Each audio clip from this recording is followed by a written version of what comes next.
What's going on, everyone? Welcome to another early episode of Conspiracy or Just a Coincidence. I am Jack Allen. First, go follow me on all the socials at Kojak Podcast on Instagram and Twitter. If you want to support the show, I got a website, conspiracyorjustacoincidence.com, which I got to do a better job updating with the newest shows, but I realize that. Then I got a few new Patreon supporters. Phil, thank you for supporting the show.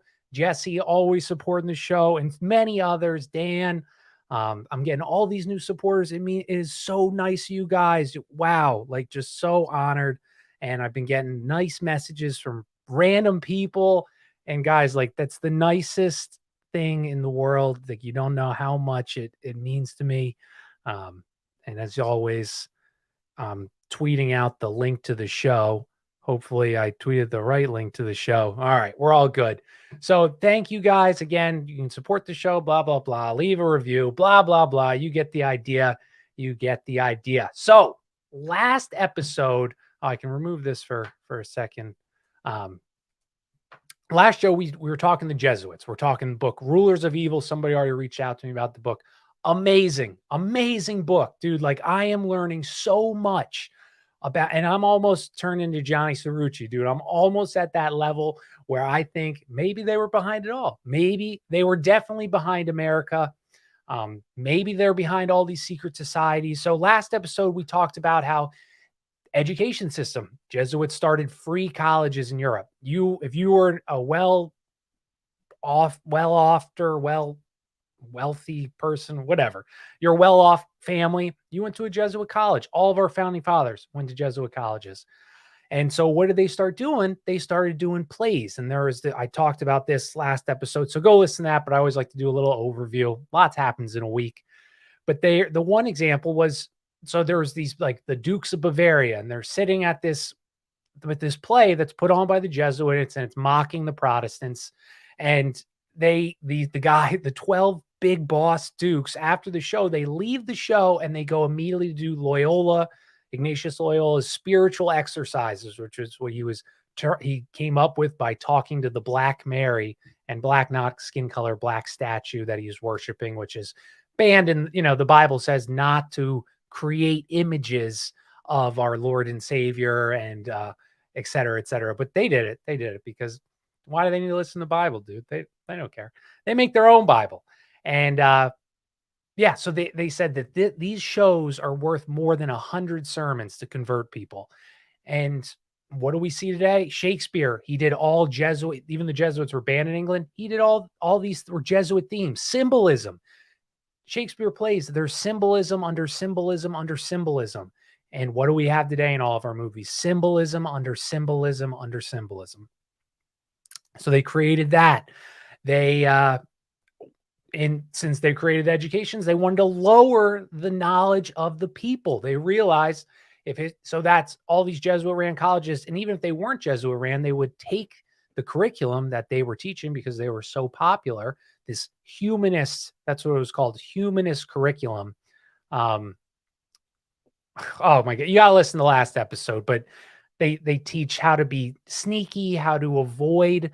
A Jesuit priest taught a morality class, and he's taught how do you, if your wife is an adulterer and the wife is questioned by the husband, how does she avoid can she lie? And he said, well, it's not really a lie because adultery in the Bible is synonymous with idolatry, worshiping idols. And were you doing that? No, I wasn't doing that. Well, then you're not an adulterer. This is the stuff that they taught. And I talked last episode, the huge statistic, history courses were required like 88% of colleges in 1912. Now, 1 out of the top 50 ranked, whatever that means, but top 50 ranked colleges requires a history class. Like, guys, that is insane. And you can see that in our public. You ever see like those men on the streets, they go up and they talk to them, and the people know nothing. They know literally nothing. So that was about last episode. A lot of deceit. What they also did was they were able to, the Jesuits at this time were catching a lot of heat. And in the New World, the Protestants went there to avoid the Catholics and the Church of England. So they came like a sought after figure, and this was or sought after group, like a group they're trying to attack. And this was so so they would see like a lot good alliance members with the Protestants. Just all this stuff. We talked about French and Indian War, Ben Franklin, who we're going to talk about this episode, George Washington, William Penn, all Jesuits, all Freemasons. They're one and the same. They're synonymous with each other. Jesuits started Freemasonry. And I got some photos. I'll search on the internet and share the screen. And so if you're listening, I'll describe it. If you're watching on YouTube, and we get a few hundred watching on YouTube. So, because some of these things, like we're going to go over, I think next episode is true just symbolism in DC. Like it is crazy, dude. I'm so excited to do that episode. And this one's setting this up to see the symbolism. Whew, I gotta go quick, relatively. My lovely fiance's mom, the CNN watcher, is coming down, and the dad knows. And I told this story last night on my show, but her dad, who he knows I have the show, he asked me what the NWO was, and I just thought that was so funny. Like, he didn't. I told him I talked to him more about it. I can't like write him a book. Can't explain thousands of years of history in a short text, but more and more people, dude, they are waking up. They know something's wrong. They can't put their finger on what's wrong, but they know something's wrong. So let's just scooch it up a little bit here. Okay, so let's start off. Let's get started. So in the 1500s, kings had the divine right to rule. We know that they were the voice of God. And now, even though I am like somewhat of a monarchist, I don't know if I believe certain people have been ordained by God to rule over us. And not to go down like a rabbit hole, but I'm so fed up with our politicians. I despise them. I disdain them with every fiber of my being. They willingly, purposely hurt us. They're people, the people they're supposed to be watching over. I mean, they're just the most despicable people of this world. But regardless, the divine right was being challenged at this time. And the Enlightenment and the rise of like the deists and Robert Bellarmine, all these people, they were challenging this right. Like, oh, you're not really free under this monarchy king. Wait, just imagine a democracy where everyone could vote for the best situation, which obviously we see what that brought us. Wonderful things, wonderful things. So the private theologian to Clement the 13th, 1592 to 1605, who became Cardinal Bellarmine in 1599, he went against the trend and said God did not anoint kings, but gave sovereignty to confer their sovereignty upon whomever they chose. So the people had the right to depose and start anew. And this is I think that I agree with that for the most part, right? Sun Tzu is the art of war, which keeps coming up, these moves. And there's like speculation that maybe this Jesuit priest actually wrote the art of war because, or the Black Pope, Leonardo Ricci. I didn't get too much into that because I couldn't understand, but that's the theory this guy's putting. But anyway, the Sun Tzu quote is, making the enemy move as one wishes. The great science is to make him desire everything you wish him to do and provide him with all the means to help you in this without him realizing it. I didn't pay attention to anything I just read. Holy crap. It says, making the enemy move as one wishes. The great science is to make him desire everything you wish him to do and provide him with all the means to help you in this. So, okay. So you want to make your enemy do the things that you want them to do, because then you don't have to do it. They're going to champion that message or that move. So many tried to debate Bellarmine, which only raised his popularity because he's taking down the kings of Peg. So two huge names that agree with him, though, at the time were John Locke and Allergan Sidney. Allergan, he's unknown to most Americans, got beheaded for trying to kill King Charles. Okay, so the open hostility to Roman Catholicism, they ignored his trips frequently to Rome. And this is what they do, right? So the whole point of this is this guy, he supposedly got beheaded for trying to kill the king. But he was, openly hostile to Roman Catholicism, but yet he made frequent trips to go hang out with the Pope. He hangs out with Jesuits and Louis XIV, who is a Roman Catholic monarch of France. So basically, he's preaching all the Jesuit talking points while saying all the things that the Catholic bashers said in England. So like they liked him, right? So he's trashing on this guy on the Catholic Church, even though he's hanging out with the Catholic Church. Just like a normal politician type of move. Like how ours, they despise the Democrats. Oh, blah, blah, blah. I hate the Democrats. But yet they worked with them. They don't hate them. We see them laughing and shaking hands. And this reminds me, like, this similar kind of tactic is used, like when I was in court. My lawyer, I paid for my lawyer. He's like chumming up with the cop that arrested me and chumming it up with the judge. They're laughing as my life is sitting in the line. Like, this is what powerful people do to trick us. It's disgusting. But yeah, so that's what this guy was doing. And so just like, yeah. So he just was, and he wasn't saying anything like earth shattering about Catholics. He was saying what everyone in England was already saying. So they're just happy they have somebody that's agreeing with them, that's agreeing with their viewpoint. We have that exact, people haven't changed at all. And then John Locke, he was America's philosopher. He endorsed Cardinal Bellarmine. Jefferson, Madison, both read Bellarmine. Oh, thanks, Timothy. Thanks for saying that, dude. When they were young and impressionable in college. So all of our founding fathers read Bellarmine's books. Bellarmine encouraged the notion, you aren't free. If you aren't free, it's time for a revolution. Which is weird because, again, nowhere in the Bible does it say Jesus. Jesus says, overthrow the Romans. That's what we got to do. That's what we got to do. So this liberation theology, and to liberate, you first must have tyranny, and then you would have violence. So what do you need to create first? If you want to create a revolution, you need to create a tyrant. Pretty much makes sense, right? And King George was that tyrant. Sun Tzu, another quote. I'm going to pay attention to this one. Multiply your spy. This is huge. Multiply your spies. Put them everywhere in the very palace of an enemy prince. Have a list of officers who are at his service. Know their first, last names, children, relatives, friends, servants. Let nothing happen that is not known to you. And so King George at this time, why don't we pull up King George? Now that I got my, I think it was King George II, I believe. That's who we're talking about. King George. Yeah, great. Let's pull him up. So, I always like seeing the photos of people. I don't know why. Oh, he looks like a boss, dude. Oh, man. He's killing it. He looks dope. All right. Look at this, like, cow shirt or whatever he's wearing. Polka dots, dude. Wow. Badass. So King George was... Thank you. Weeze Play-Doh Snakes. Thanks for always coming, dude. And I love your comments. You rock. You rock, dude. Yeah, so King George, he was ashamed of his son. Okay, George II was the last British monarch to lead. This freaking guy was the last British monarch to lead his army into battle versus Spain in 1739. His son, Frederick William, was a partier. He was a playboy. He was running up tabs, entertaining and bass foreign people. And the king, he said, son, I'm cutting your allowance, dude. You're acting a fool. You're drinking, you're womanizing, you're embarrassing us, essentially. And he made him move from this St. James Palace because he got to put him out of that limelight. Like, the guy I imagine he was like fell asleep on park benches, and you're like, dude, you're like the prince. You can't be sleeping naked on the goddamn park bench.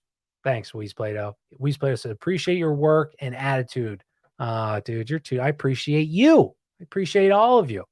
So regardless, one day horse ride, Frederick William, he's trying to clean up his act, dude. He's riding. Let's pull him up. I mean, God, we're here. We got it. Prince Frederick William. So England. Let's make sure we got England. So he's riding his horse one day. There he is. So he's riding his horse one day. Oh, damn. Look at that beard. And he's riding his horse. I said that for a third time. And it starts to rain. And he sent Prince Edward to fetch some cards, who was his brother. He came back with a Scottish guy, John Stuart III, Earl of Bute.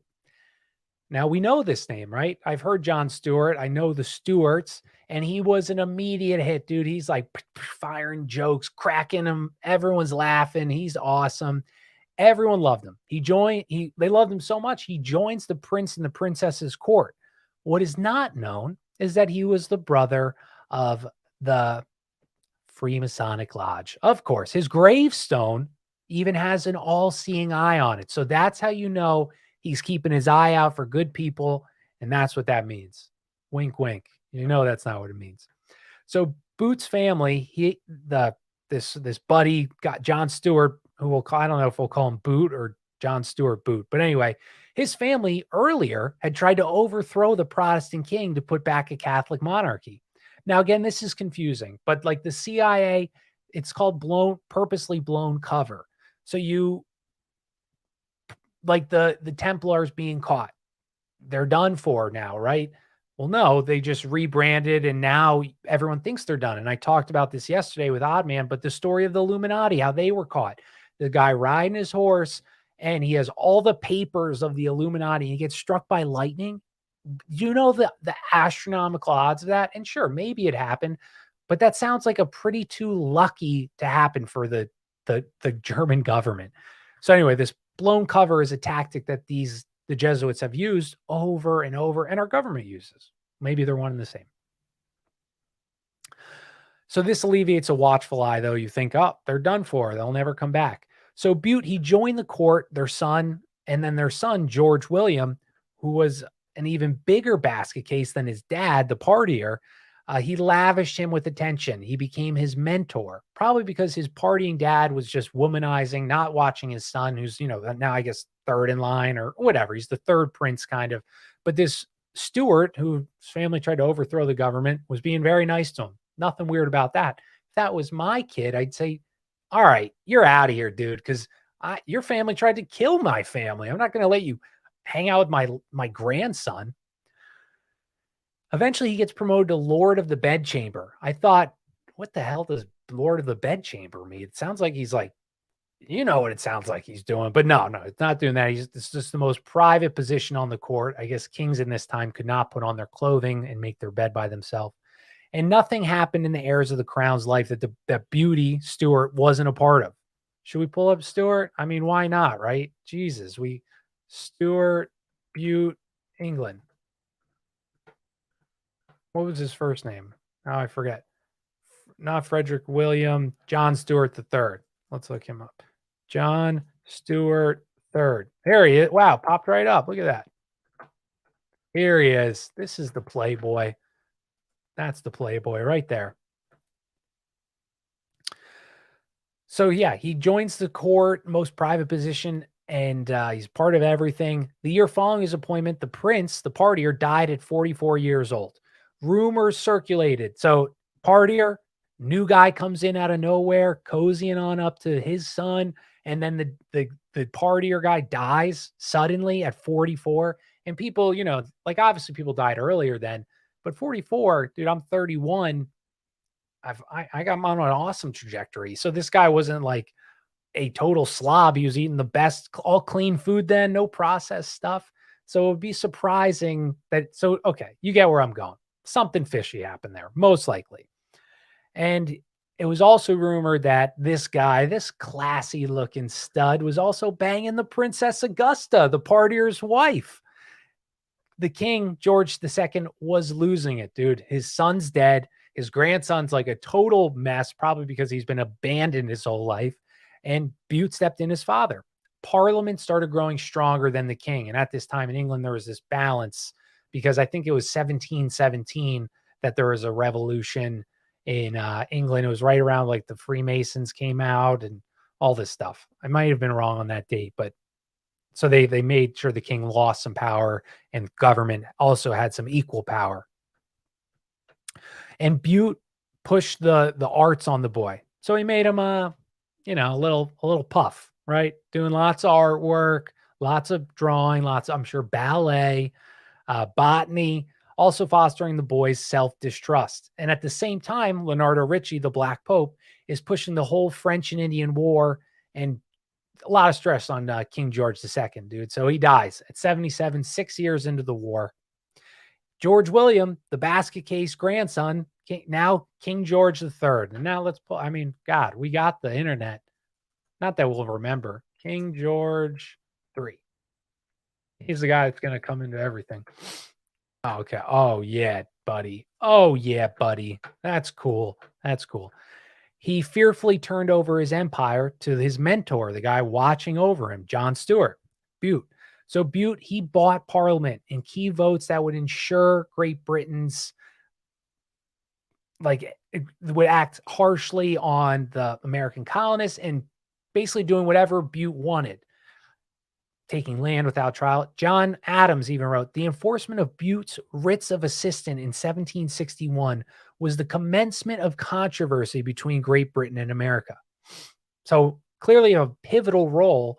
And if your idea, Black Pope Leonardo Ricci, is I need to start a war to take down the Bank of, or the Church of England, well, what better guy to do it than John Stuart? So Bute, then he went to France. So after the French and Indian War, which was the French and the Indians paired up slaughtering English colonists, he went to the treaty because the war is over, and he got all this land from Mississippi back from France and all this everywhere except New Orleans. So he got all this new colonies in America that were once French back to Britain. So it looks like a win on paper, right?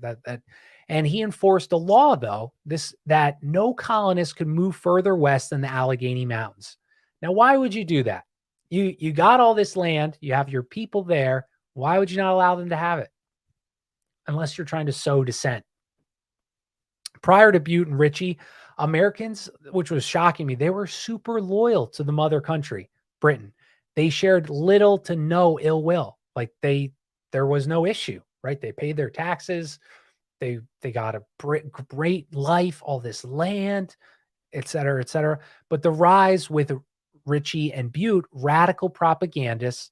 Oh, thanks, dude. The open window with the city below is a nice touch. Thank you. That's just that's actually a mosque behind me, and I'm not joking. It's literally a mosque. Usually they're outside playing basketball. But anyway. So there's peace in America. Bute gets in. Ricci, they're pulling strings.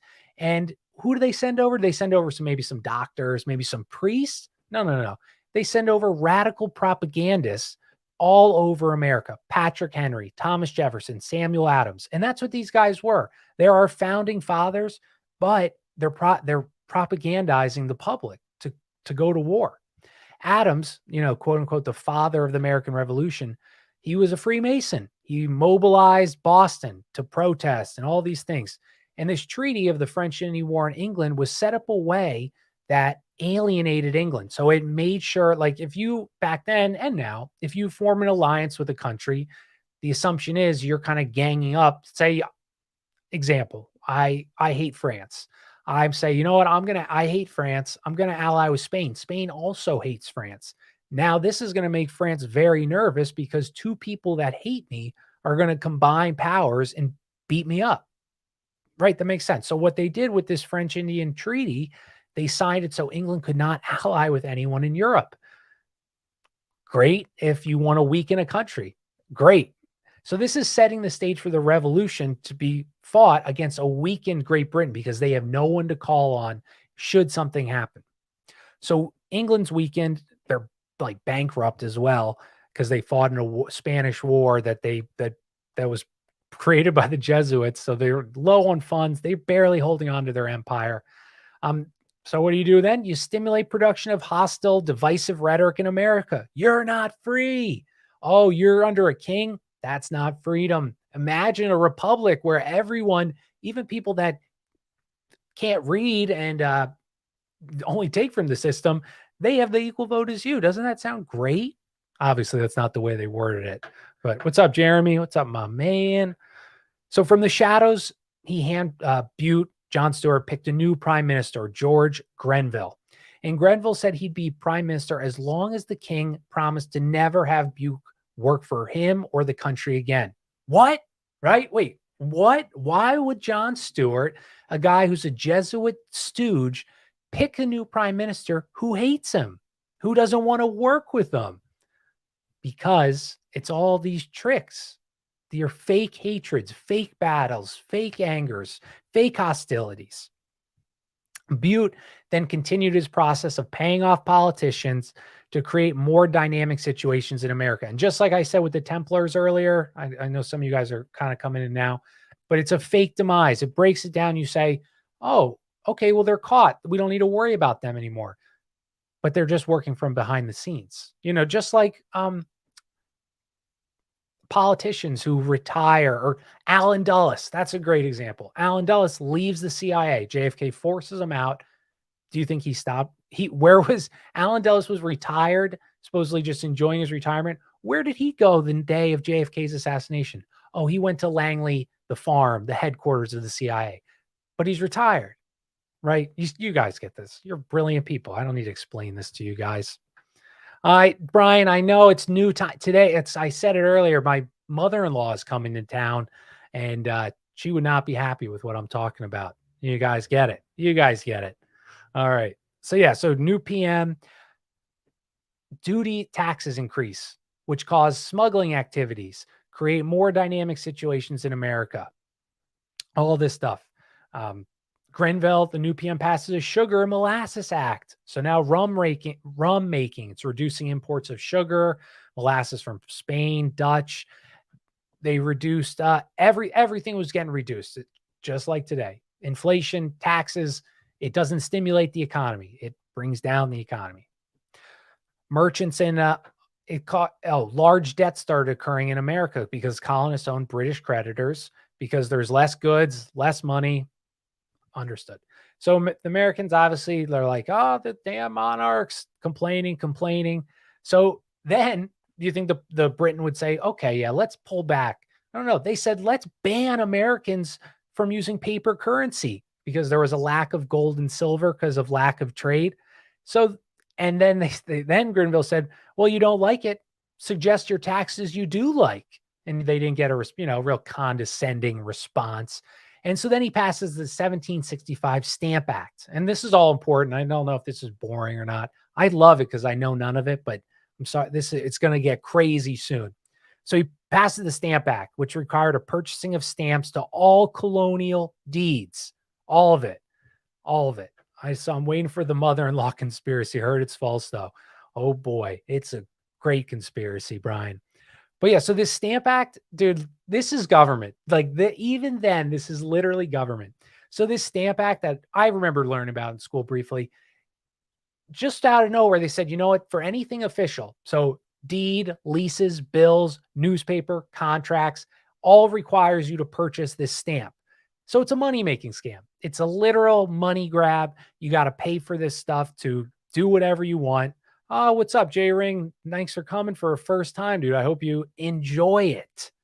So basically, yeah, never before, though, had Parliament dared to pass this ridiculous stamp tax. Again, clear money grab.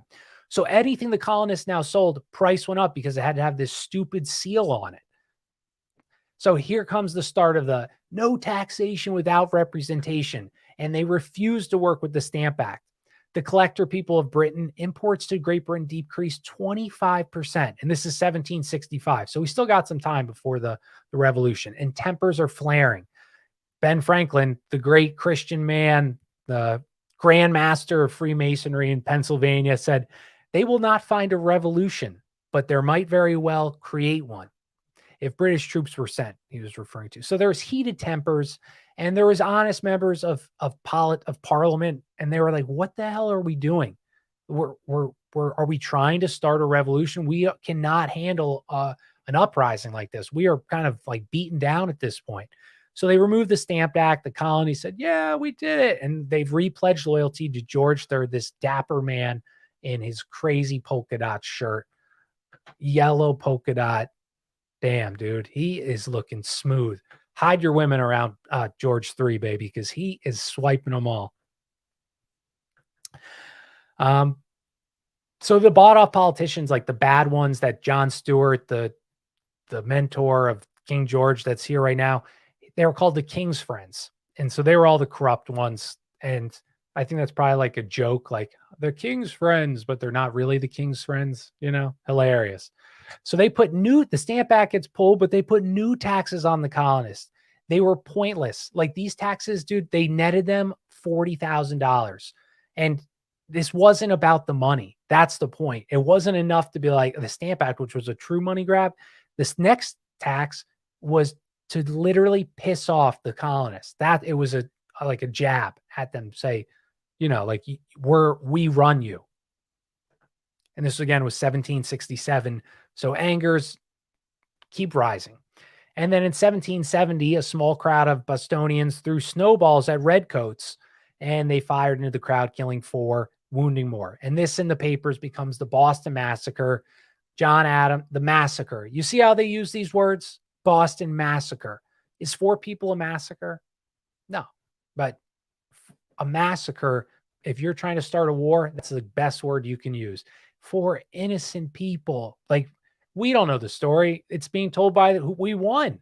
Who knows if maybe like maybe they put rocks, whatever, like it sounds like a pretty, like it makes them put in this vile light, like, oh, they can't handle a snowball. Is it really just a snowball? I don't know. But John Adams ran to the governor and said, get these redcoats out of here. And the government ran and held up in a castle. And Parliament, they said they're actually losing money on these taxes. They're not, it's literally just a jab. They were losing money. So they removed them. They removed the stamp and these extra ones. They keep the tea tax and add a 3-pound pence to prove that they are still our subjects. So most of the colonist tea was smuggled from Holland anyway. So they literally didn't care. And we're going to get into this deeply in a second. So 1.3 pounds in 1769. It was 4.2 million by 1771. So their tempers are, they're kind of like cooling off. So the instigators, Adams, Henry, Jefferson, they took advantage of this peacetime to agitate. But people were happy. Merchants, people, colonists, everyone's making money. There's no ill will.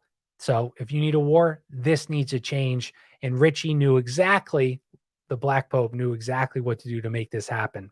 Let's look up Leonardo Ritchie. Leonardo Ritchie, Black Pope.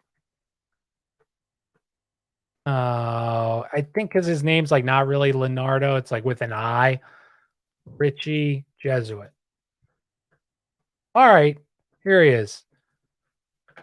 It says Mateo, but I don't know if this is the same one. Oh no, this guy says China. Who knows? Who the hell knows? All right, that's not him, so we'll ignore that, but we'll keep him up because he looks cool. He looks like a cool dude. So tensions are heating up with the Stamp Act. And what would anyone do in this situation, right? If you want to keep you're the king. You have all this new land. It is bringing in buco bucks. You're putting your back on top, baby. Are you going to start a war? Is that what you want? Or would you try to maintain peace because it's making you money? Your empire is growing. They're still loyal subjects to you. Would you start a revolution? No. So what do? They asked Rome to ordain an American bishop, of course, because these Protestants, they were chased by Catholics, but they would love a Catholic priest there in the New World. The people they were running from, bring them over. So they wanted to do this to establish order in the colonies and restore discipline, make it possible for colonial America to confirm Catholics. And what do you think Rome said to that? Well, wouldn't you know, the letter never arrived to Rome. I'm sure Lorenzo Ritchie had nothing to do with that little mishap. It was open somewhere, though. It was open in London. The Church of England was happy to engage in this discussion of sending a bishop over. So at this point, 50% of the American colonists were Protestant. They saw that how they are losing numbers and they're already beefing with England and their church. Ritchie saw his perfect moment to raise tensions just a little bit more. And the colonists did not want either. They called it a Trojan horse being let in the gates of the New World. This scare of a bishop riled up the colonists more than any tax could do, because they literally left their homelands because these same churches have been chasing them for hundreds of years. I'm sure they lost family members during inquisitions. I'm sure blah, blah, blah, blah, blah. You get it. If your enemy says, hey, why don't we send a people over here? You wouldn't mind, right? That you'd be cool with that. So yeah, so now they're suspicious. They're second guessing, the colonists are. They're second guessing who is who, just like when we call someone a fed or a shill in our community here. Sometimes like we legit might be right, but calling everyone that will never be able to unite. It's a good trick, isn't it? Because yeah, equal love, relax, man. Love it. But just like we do in this community here, like, he's a fed, he's a shill, blah, blah, blah, blah, blah. And I know I do the same thing and I shouldn't do that. But this is a great trick that they've been using since then, because now you can't, any movement is fractured a little bit because you have a new guy. He's got great things to say, or an old guy. He's got great things to say. And you're like, huh, he's got money. How does he have so much money? How does he do this? How, unless he never talks about this, stuff like that. Right. So that's what they did. So now the colonists are like, damn, is this a Jesuit priest? Damn, is this a Church of England priest? And so 1960s and 70s, 200 years later, Jesuit priests in South America made lots of posters and propaganda about corrupt presidents and country leaders to oust them and cause chaos. And it was a similar type of activity going on in the colonies. They would often depict in the South America Jesus like Rambo with guns and stuff. I don't know. I guess that's like, maybe that's in the Bible, him grabbing an AK and just spraying, but pretty sure it's not. Jesus doesn't promote violence, obviously. I'm joking. He does not promote using lethal force to strengthen his church. You know who does do that though? The Catholic Church. Yeah, Rome does. And if that meant fighting a war to keep a bishop out of America, the colonists were so game. Again, Ritchie's goal is to start a war between these new lands and Britain. Why? Because he needs to weaken Britain to install all of his people everywhere. And Britain is the top dog of Europe. So again, you control the top dog, you control this new land that you're going to make the new top dog, which has happened. You need to control it from the beginning. But so the bishops, they did not. Two bishops were consecrated, an Anglican and a Roman Catholic. Now, oh baby, now we're getting good. Now we're getting crazy. John Carroll. Oh, here we go. Here we go. This chubby man. So the Roman Catholic ordained bishop was John Carroll. He's a Jesuit son of Maryland. His family owned Maryland. He was the richest man in America, guys, in America. So wonder what happened to that wealth. I imagine it's just hidden better. But anyway, regardless of the shill thing, what's a shill for truth? What's it called? I don't know. I don't know what that means. You know what a shill is, right? Everyone knows. Someone that's like shilling for cash, I guess. I don't even know the right definition. But so John Carroll, richest man. Carroll, who will come up here and there in the show, he did last episode, more of this show, would often have King George III come by and stop by his castle in England. So clearly he's allied possibly with King George III. Bishop Carroll, this guy, would also become a Holy See direct representative in the United States, like literal top boss stuff. No priest was above him. Everyone had to listen to him no matter what. He was essentially the Black Pope of the New World. The first Anglican bishop ordained in 1784 was Reverend Samuel Seabury of Connecticut. Now, Sammy Boy here, the first ordained bishop of the Anglican Church, was a Freemason. That's weird because I thought the Freemasons were banned from the cat. Well, anyway, he was a Freemason. He was consecrated in Scotland. They did that because they didn't want to do it in America because they worried they'd be killed. Because, the Church of England chased out the colonists. You guys get this. I'm sorry if I'm explaining. Oh, Brian, never need to apologize. So you would think Sammy would hate Roman Catholicism. The English hated the Catholics, right? Since he was ordained by the Church of England. But he was one of the few in the Anglican Church that had loyalty to King James II after his abdication and refused to take oath to his successors, William of Orange, Mary Stuart, because they were both Protestants. Thus, who's his allegiance to? His allegiance is to Rome. So you got both the bishops of America, the first bishops, both have allegiances to Rome. Also fun to note, James II, King James of England, loved dressing up in Roman drag. I say this because America is Rome 2.0, or just a continuation of the Roman Empire. But he liked to dress in Roman drag. So he was wearing like a toga, but a girl toga. I'm sure that was totally normal in the day. Joke, not totally normal ever. George Washington would become a member of Seabury's church. Let's look him up because that's like awesome. Not like just the awesome connection. There he is. So this guy was the Anglican bishop. JW was a member of his group, his church group. So Seabury, he's loyal to Rome. He's the president of the new nation, is a member of his congregation. They're both Freemasons. So what does that tell you? Does that tell you that, oh yeah, they probably didn't agree with each other on anything? No, they hated each other. They didn't like each other at all. No, that's not what it tells you at all. Is that light too bright? I'm going to put it down 1. I should have turned on the light behind me, but we'll go with there. That looks good. A little greasy. I did some squats before the show. I'm almost at 315 for a few reps. So got to keep eating though. You got to eat big to get big, right? So Seabury and GW, they're boys. The president of our new nation, both Freemasons. Clearly, they're both going to have a connection to Rome. He's not going to be like totally different beliefs and be a member of Reverend Seabury's congregation, right? If I was at a church and they were preaching about woke stuff, like the church, that's beautiful church that's right outside my house, having flags up of the state-sponsored religion, I wouldn't go to that church. I don't go to that church. So they shared similar beliefs. So we're in 1770. Rome is kind of lessening its hatred for the England, and many British visitors are going down to Rome to hang out with Clement XIV. And oh boy, now we're getting the good stuff. Okay. Now we're getting to the goddamn good stuff. All right, I guess there's this. Let's see if I'm trying to find Charles Felipe Stuyvesant, but I don't know if he's I don't know. Okay, I can't find him. So anyway, his iPad.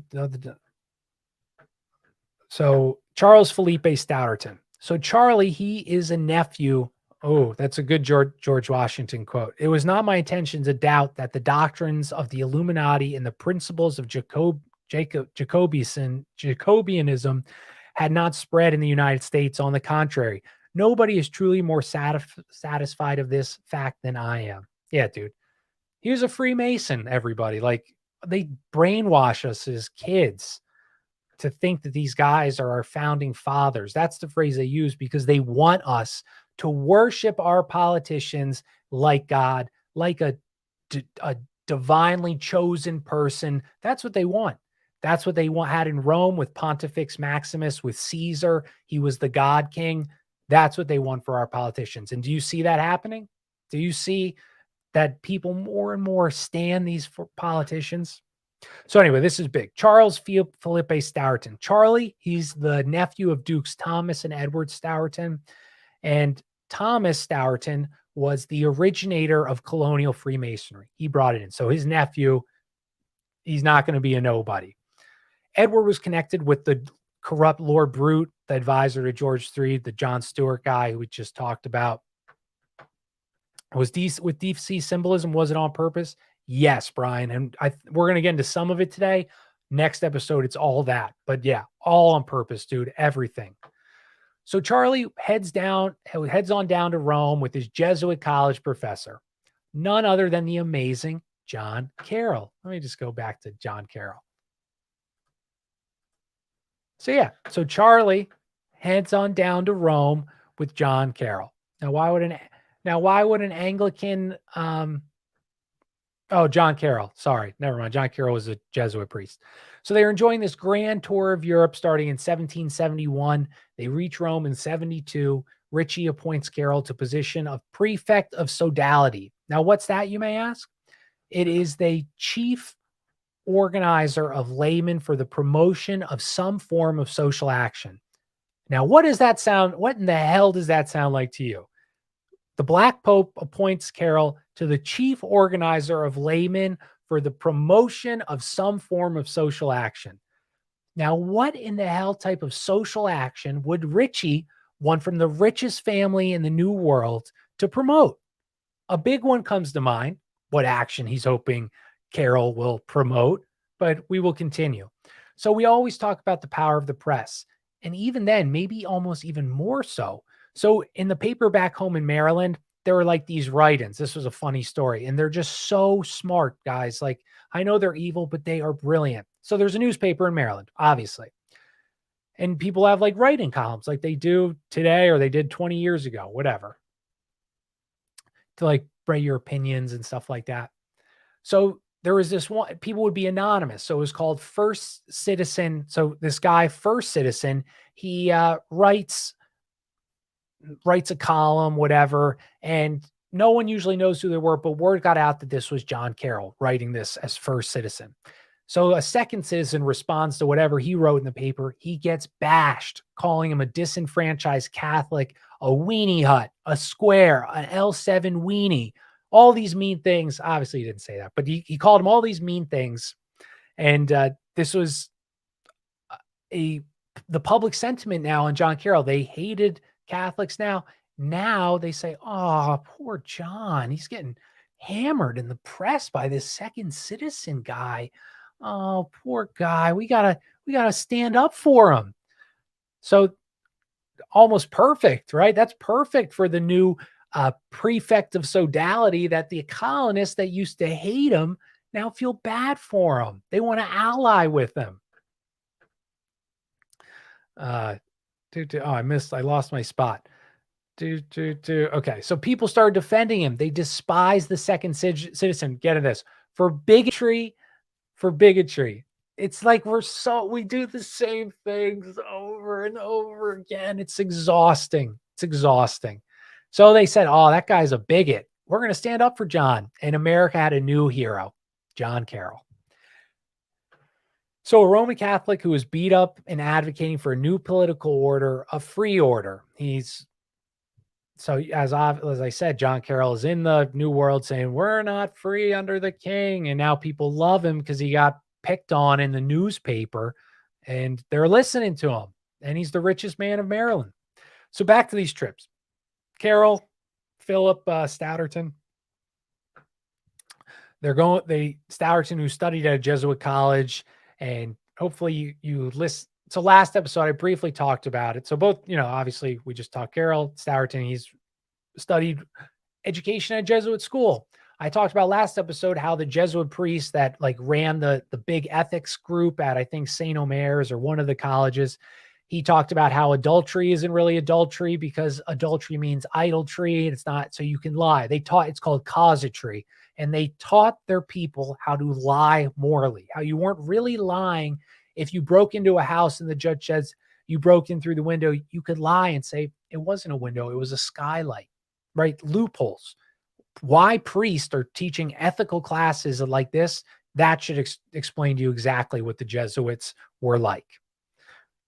That doesn't teach the younger generation to be honest. It teaches them to be crafty and witty and how to lie without getting caught.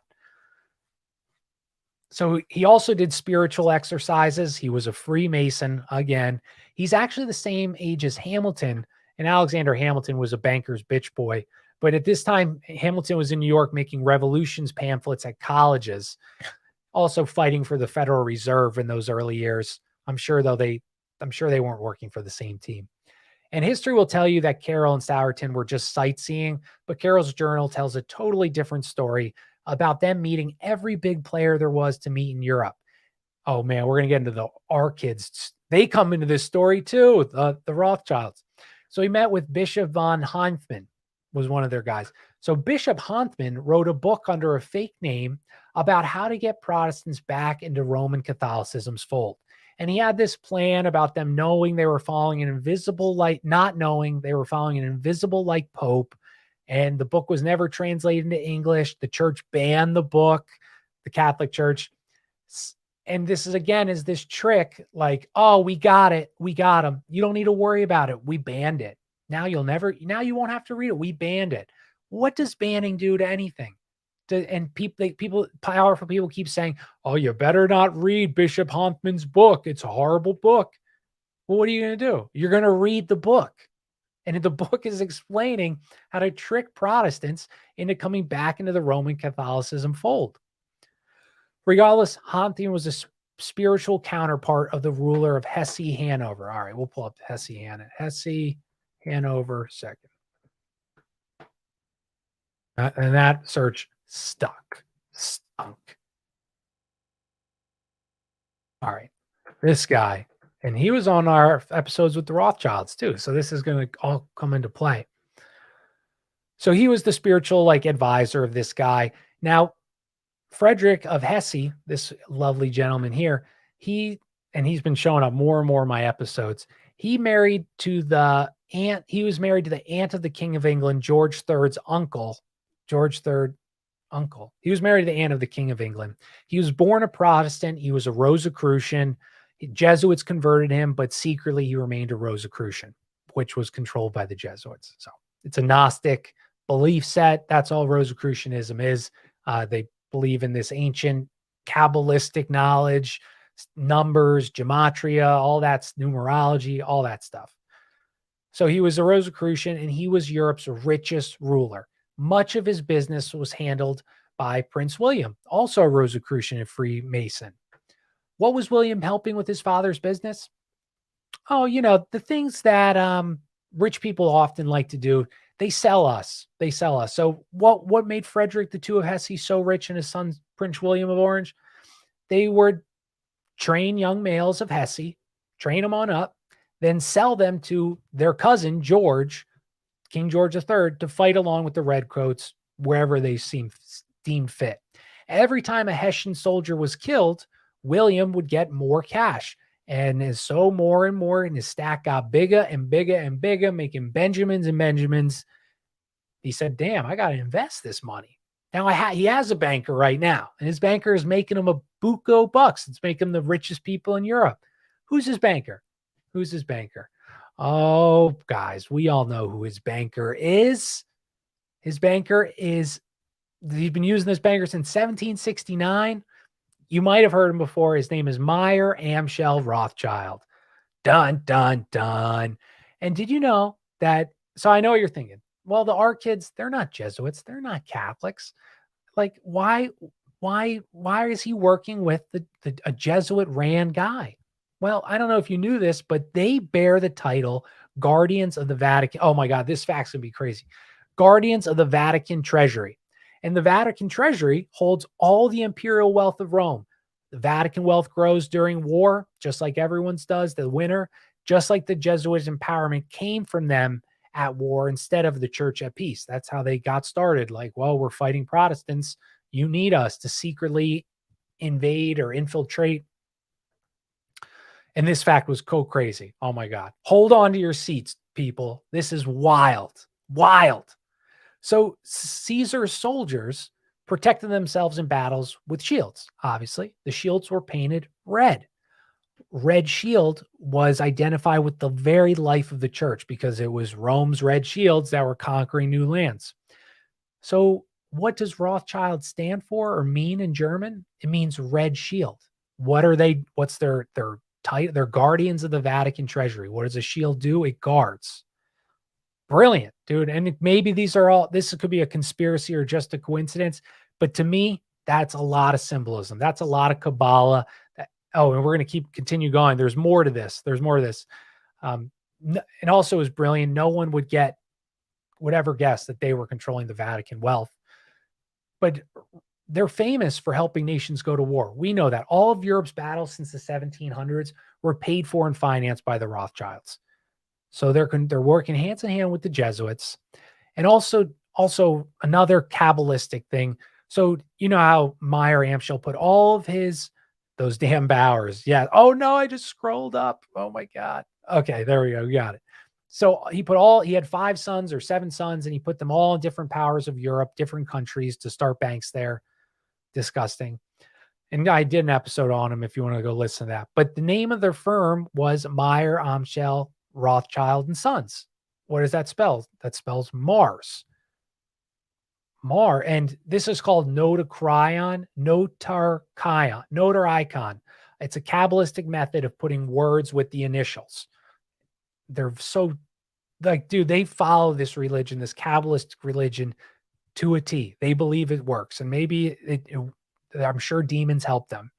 Well, that spells Mars. So Mars, along with being the red planet, is the Roman god of war. Is that a conspiracy or just a coincidence, dude? The red shields of Rome, the Mars, all this stuff. Now, Carroll and Stourton did not say they met with the Rothschilds in their European travels, but one would expect that if they're the prefect of sodality, John Carroll, in charge of social events or whatever you want to call them, would need to talk finances at some point with the church's most secret trustee. And using this trick that the our kids are known for, America needed a financial crisis to be pulled into the war, as all countries usually do. And since the 1700s, who's been behind them? If you control the wealth, you can create a financial crisis. Pretty self-explanatory. So Carroll's journal does indicate that he entered Frankfurt, Mainz, where the Rothschilds lived, in early 1772. And I'm sure it's totally a coincidence, everyone, that a couple months later, the Bank of England went through a severe credit reduction, ruining, bankrupting, impoverishing all these merchants in the New World. None of this was resolved until after the war. They shut down their businesses. Any loans collected. Can't you pay them back? Now they have no money to buy the goods to sail them over, et cetera, et cetera. Slowing down trade, slowing down exchange of goods. So now someone with the wealth of William of Hesse and the Black Papacy would have power to change things up with the Bank of England because they control the wealth and they control these people in these powerful positions. And it was widely known how they both enriched themselves during the Revolutionary War. It was a win-win for Carroll, the Rothschilds, Stourton, all of them, the Jesuits. Stourton and Carroll, they've ended up leaving Rome 1773. Stourton went back to his dad. Carroll went back to the Jesuit college, St. Omer's. At the same time, the British, oh God, these 2 episodes are like the best ones of this series. Oh my God. So at this time, the British East India Company is presented those corrupt king friends who we talked about. They're just corrupt politicians with an idea to antagonize America even more. And what does this idea include? Some tea, baby. Oh yeah. So East India was a major subsidizer of the Jesuit mission to Beijing. Was it because they really wanted to spread Roman Catholicism? That's what East India, Amazon's paying for your religion's missionaries to go to a foreign land. They're hardcore Christians, dude. That's it. Sure, we'll make some money, but we're Christians. That's why we do this, right? This is facetious. I'm being very facetious. So, or were they spreading Christianity to secure lucrative commercial favor on tea, spices, saltpeter, that's for explosions, silks, and my favorite, your favorite, the world's favorite, monopoly on opium. Ooh, who doesn't love some opium? I did a lot for 10 years. Loved opium or heroin, but yeah, no, right. I'm trying to do a joke. It can't be like too boring. You know, we gotta be funny. We gotta be making moves and smiles. So the East India Trading Company literally owes its existence to the Jesuits. And let's pull them up. Let's see what photo comes up.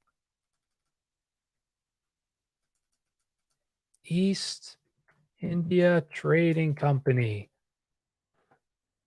Okay. Cool. East India Trading Company. Okay. So this is how this came to be. And I always wanted to know this. So I hope you find this interesting. I don't know why the reference made me think of Ghost of Mars movie. But so East India Trading Company, this is how they started. This is a quick digression. In 1583, 4 young travelers set out from London with letters of introduction from the Queen to the Emperor of China. Cool. At some point, they get arrested around the Persian Gulf by these Portuguese for illegally crossing the line of demarcation. Portuguese, isn't that amazing? They're like the size of like half of Pennsylvania, dominating these countries. I just find that crazy. Brazil, I mean, wow. Right? They speak Portuguese in Brazil? Yeah. So they get caught by the Portuguese. This line was created, this line of demarcation, by Pope Alessandro, whose mistress, we talked about the first episode, was the next Pope, Paul III's sister. He had a naked statue made of her, and they actually covered up the boobies 200 years later because they were just sitting out. Jesus. But these guys are infallible. Okay. Yeah, they're infallible. So the 4 guys, they're sent in chains to the western coast of India. It's called Goa. And then a friend saves them totally just because he wanted to be a good guy, Thomas Stevens.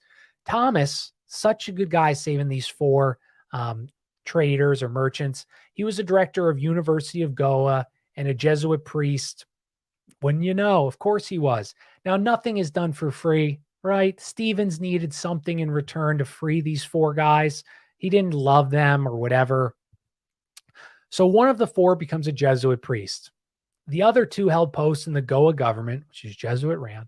And the fourth guy, Ralph Fitch, he proceeded on to China under Ignatian oath. And just to remind you, the Ignatian oath of the Jesuits, like only the top guys, most important guys had to do it, but they go in a room with the Black Pope and the Pope, and they hold a sign like, kill all impious rulers. They hold a bloodied knife, their blood, to their heart, and there's a black statue that they worship there. Even though the Bible tells you not to depict our people because you'll be worshiping the wrong God, Jesuits know better. They know better than God. Come on. So in 1591, Fitch returns to England, and like Marco Polo before him, he said, dude, we can make so much bank in China. He told the queen, like, dude, they got this. They got silks. They got opium. People are going to love opium.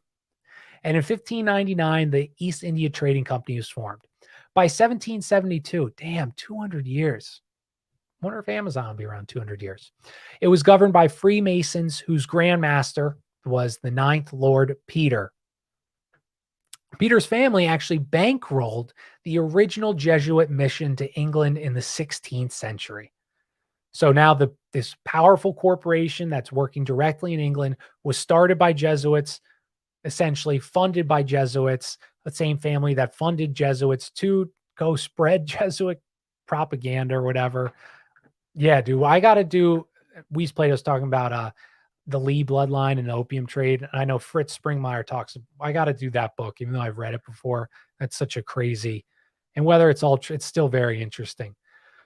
So yeah, so Peter's family, he's a Jesuit family, is running this most powerful company in the world. And East India was in the most powerful member in 1773 of East India was this guy, Lord Shelburne. And this is another name I talked about in the second episode. Shelburne worked for Lord Bute, the guy who took in it was the mentor to George III that eventually left to provoke the French and Indian War. Lord Shelburne was also present during the treaty, which made sure England had no allies after the French and Indian War. And in the coming social action of John Carroll that's about to happen, the Revolutionary War, that's what Shelburne was setting up.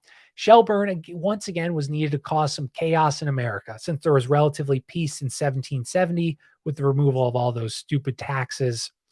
Okay, so we got East India Company, right? Jesuit ran. We got Shelburne. We got tea. What's next? I think many of you know the answer. 17 million pounds of surplus tea were chilling in America. I don't know who the hell this is, but Jesus, I just couldn't take my eyes off her. So yeah, 17 million pounds of surplus tea were in America. 17 million. Q post right there. This could not be released for sale until a duty of 1 shilling per pound was paid to the crown.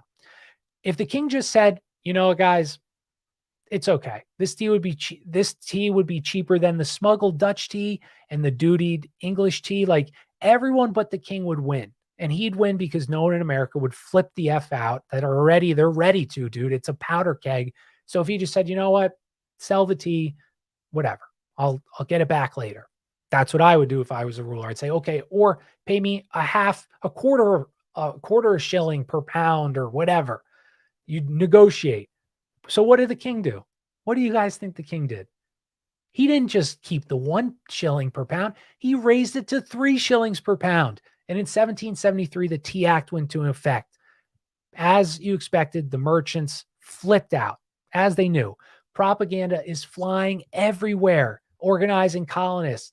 Like, this is such an injustice to the tea merchants because it didn't affect the people. That's what's important. It's affecting the tea merchants. Eminem says, I look like Johnny Cerrucci.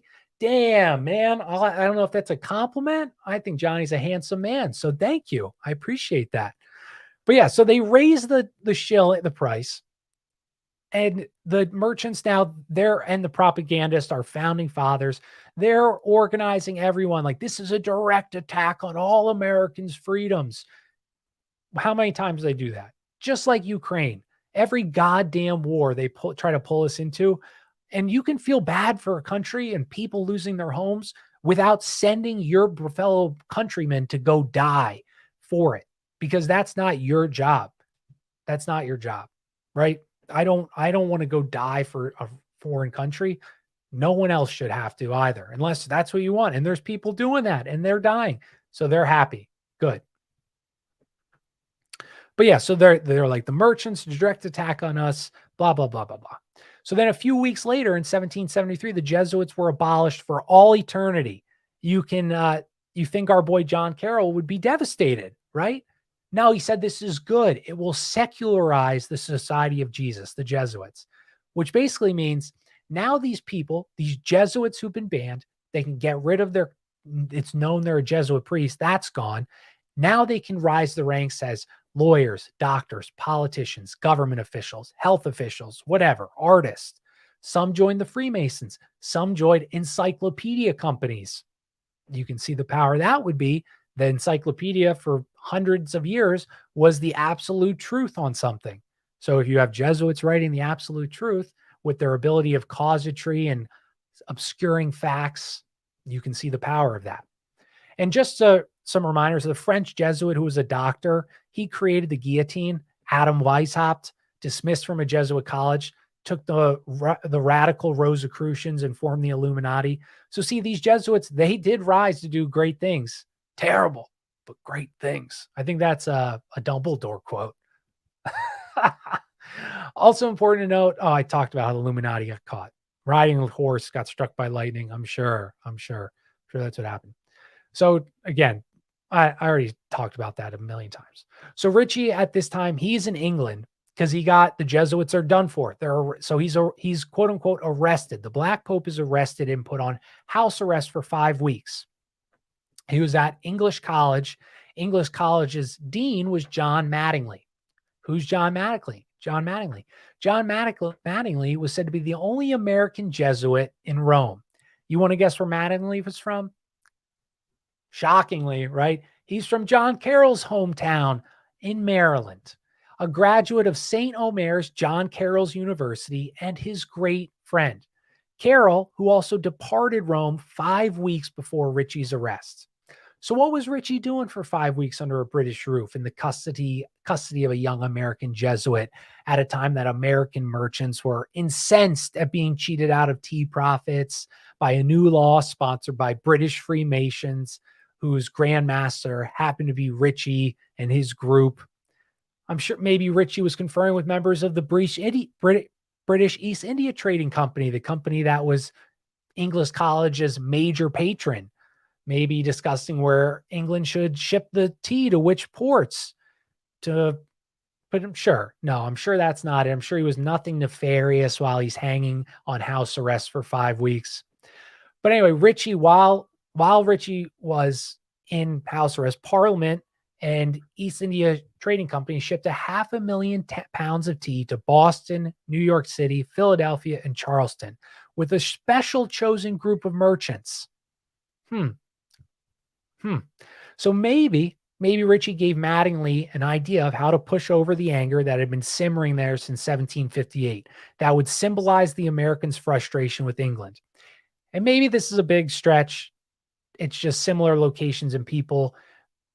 I don't think so. Like, what was Ritchie just dying in captivity? And that's what history will tell you. He was suffering through an inquisition during his 5 weeks of house arrest, not planning how to spark the revolution. Oh, okay. He was suffering through an inquisition. The Inquisition was ran by the Jesuits. Do you think Ritchie got tortured and beat up during his Inquisition? Oh, and they administered the Inquisition since 1542. Shockingly, they got no good information from the Inquisition or interrogation of Brian says they had good intentions. Yeah, you're right, dude. Amazon, they have got good intentions too. Wink, wink. All right. So much is going on in this year of 1773. And I just said how the Jesuits were rescinded, like they all got banned. The cops or whatever descended on John Carroll's college. He was arrested. The students, staff, everything was taken from Carroll. Again, how many times have we seen this? Oh no, poor John. Poor John. He's got all of his things taken from him. The richest man of Maryland is finished for. But wait, a shining light rides through the horizon. Carol, he's sitting in his cell, and his travel buddy, his cousin, his travel buddy's cousin, comes in and rescues Carol. He escorts Carol across the English Channel to his mansion castle. So Carol, you still have Richie in house arrest. Carol's writing the Austrian government saying, "Come on, give us some dough back, dude." And also, he was decorating the chapel in the West Wing, so he needs art. This cousin of the Stourton who traveled with Carol to Rome, he's got this beautiful place, a huge castle, and he wants to decorate it.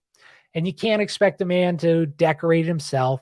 So he gets, and I know these are a lot of names, and I apologize, a lot of names, but the point we'll continue, but the point of these names is they're all powerful people and they're all doing their little part. They're all connected. They all know each other. And that's the same thing we have today, right? So this Jesuit named Francis Thorpe was an intelligent broker, and he knew all the comings and goings of Rome, which would be useful. So, I mean, this guy's house was a favorite meeting place, this castle that took Carol in for English nobility. Also odd, but Thorpe taught at St. Omer, Carol's college, when Carol was a student there. See how these people, they're all connected. They all have a similar goal, and they all want, the same thing. Oh, my mother-in-law will be here in 15 minutes. Also, Carol's new residence was just a short ride away from a guy named Ben Franklin in London. Franklin, if you guys remember, was loved by the Jesuits, Grand Master of Freemasonry, happened to be in England representing the commercial interest at the time of the 13 colonies before the crown. So between the three of these guys, you have Ben Franklin, Grand Master Freemason. He's part of the colony. Thorpe, he's got all the info on Rome. And John Carroll, the Jesuit priest, rich guy, all hanging out with each other. All different goals, supposedly. They should be on totally different ends of what they want, but they're all hanging out. Again, it's fakery, right? These guys all have the same real goal. They just assume leadership positions to do that. And the 6 months Carroll resided in England was during the time that the Tea Act took place. So during the night of December 16th, 1773, a gang of Indians boarded the certain ships in Boston Harbor and ripped open 342 chests of tea valued at $90,000. So this is kind of like a reverse hate crime, right? These people dressed up to look like Indians. Witnesses said they were Indians, but they were Freemasons, just dressed like Indians. So England responds with legislation closing the port of Boston to trade, forbidding town meetings without consent of governor, putting Hessian and British troops in the city. And if the troops did any violence, they would just move them to a different town. So they could do whatever they want. I imagine a lot of bad things were happening because they wouldn't get punished. They were encouraged to cause harm. And then they passed the Quebec Act, which cut off claims to Massachusetts, Connecticut, Virginia, New York to their western lands, putting them in the hands of the French Catholic jurisdiction of Quebec. So all these punitive actions are coming out for this dumping of $90,000 of tea on these Americans that now tensions are freaking the F out, right? Then what you do is if you're trying to start a war, you add your good propagandists, your radical guys to get every American to sympathize with the Tea Partiers.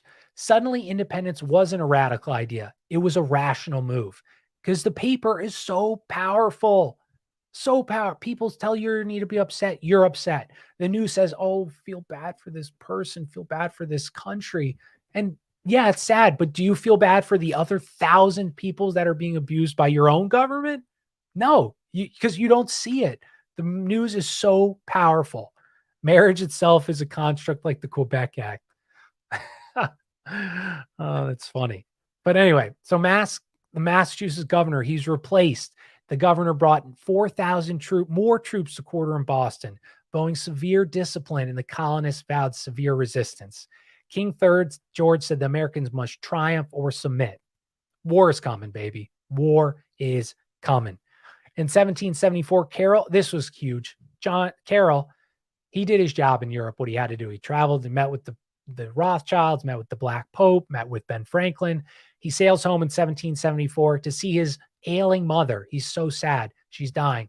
He hasn't seen her in 25 years. So kind of weird timing, if you would agree. That's a little weird timing to just, things are about to explode in this country.